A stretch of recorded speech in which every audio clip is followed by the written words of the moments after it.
এই যে সিডর দেখেন। ওরে বাবারে বাবারে বাবারে, হাই হাই, দেখেন কি অবস্থা। ওরে ভাই তুফান ছুটে বলাইছে। 5 মিনিট যদি আপনি থাকেন ভাই, আচ্ছা 5 মিনিটের মধ্যে শরীরের পশম দাঁড়ায় যাবে ভাই, আমি দূরে গেলাম গা। এই দেন ভাই, পশম দাঁড়ায় গেছে, এত ঠান্ডা ভাই গেছে, এত ঠান্ডা বাতাস। একটু কমাই ওরে দেন ভাই শিরা উঠছে। High high high high high.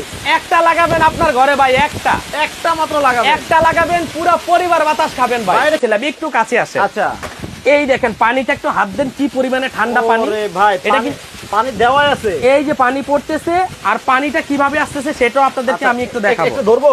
হ্যাঁ ধরেন না, ধরেন। ওরে ভাই এই ফ্রিজের নরমাল পানির মতো ঠান্ডা হলো কেমনে? ভাই এটা রোদ্রের মতো পানি ঢুকাইছি। আচ্ছা। যখন কড়া রোদ ছিল বিকাল বেলা, টাঙ্কির পানি গরম, হ্যাঁ ওই গরম পানি ঢুকানোর পর এটা ঠান্ডা হয়ে গেছে। ঠান্ডা হয়ে গেছে। হ্যাঁ, আর এই যে দেখেন পানিটা পড়তেছে, এই যে ঝর্ণার মতো পানিটা পড়বে, এই পানিটাই মূলত আমাদের এখান থেকে বাতাসটা ভিতরে ঢুকাবে। আমি একটু বলি, এই দেখেন এই যে আচ্ছা, টিস্যু আছে না, টিস্যু দেখেন আছে। বাতাসটা কিভাবে টানতেছে দেখেন।